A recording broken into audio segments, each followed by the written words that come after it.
আছে।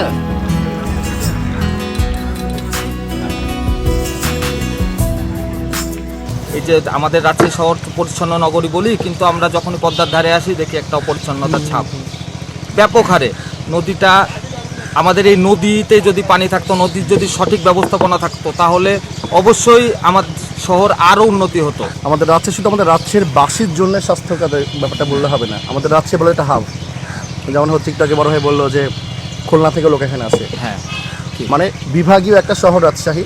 বা সেই হিসাবে যদি দেখতে যাই আমরা, রাজশাহীর কোনো মানুষ যদি একটা বড় সড়ো বিপদে পড়ে বা মানে কোনো একটা রোগে আক্রান্ত হয়, সে রাজশাহীতে চিকিৎসা করতে চায় না, ঢাকাতে যেতে চায় না, সে চলে যায় কলকাতা বা হচ্ছে মাদ্রাস যে বলি আমরা, ঠিক আছে।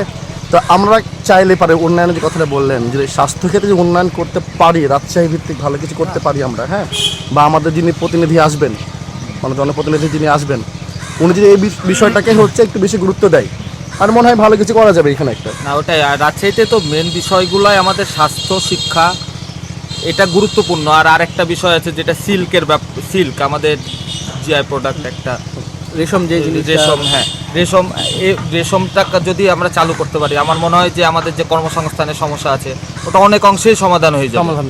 অনেক অংশ সমাধান কি আমাদের হচ্ছে মানে প্রকৃত শিক্ষা পাই আমরা, আমাদের অনেক ইউনিভার্সিটি আছে, আছে বুঝলাম, শিক্ষা কি শিক্ষা দিচ্ছে এখানে? না, এটা শিক্ষা খাতে মনে হয় আমাদের একটু এ ব্যাপারে একটু যদি আমি বলি ডিটেলস, মানে চায়নায় মাও বিপ্লবের পরে এটা ওরা করেছিল 13 বছর সকল বিশ্ববিদ্যালয়, ওদের সব বিশ্ববিদ্যালয় বন্ধ করে দিয়েছিল। তো একটা দেশে যদি সব বিশ্ববিদ্যালয় বন্ধ করে দেওয়া হয়, তাহলে সে দেশের উন্নতি হবে না অবনতি হবে? অবশ্যই অবনতি হবে। কিন্তু চায়নায় উন্নতি হয়েছে কেন? তারা কারিগরি শিক্ষায় গুরুত্ব দিয়েছিল। আমাদের রাজশাহীতে আমরা যে এতগুলো ইউনিভার্সিটি, এতগুলা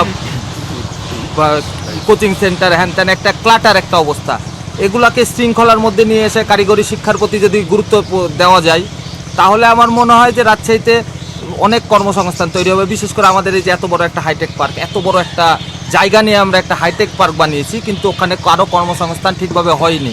কিছু মানুষ হয়তো করছে, কিন্তু লার্জার আকারে তো হয়নি। ওটা স্বপ্ন দেখানোর জন্য হয়েছিল, স্বপ্ন দেখানোর জন্য, 14,000 লোকের কর্মসংস্থান হবে, এটা স্বপ্ন দেখানোর জন্য ভাই। যে স্বপ্নটা আমাদেরকে দেখানোর জন্য হয়েছিল, ওটার তো একটা বাস্তব প্রেক্ষাপট তৈরি করতে হবে। আমি তো ওই জায়গাটা নষ্ট করব না, ওই জায়গাটা তো আমার দেশের সম্পদ।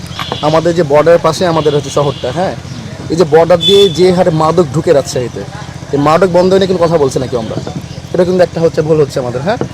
তো আমাদের মনে হয় যে মাদক বন্ধ, মাদকের যে হচ্ছে চোরা চালান যেগুলো আছে, বা মাদকের যে চালান, এগুলো বন্ধ করার জন্যে এখন আবার নির্বাচন কেন্দ্র করে আমরা এমনও শুনছি যে অনেক অস্ত্র ঢুকছে। এই যে নির্বাচনের আগে যদি অস্ত্র ঢোকা বন্ধ করতে পারি, আবার হচ্ছে মাদকটা বন্ধ করতে পারি, আমার মনে হয় এটা আমাদের রাজশাহীর সমাজ মানে ভালো একটা ভূমিকা রাখবে।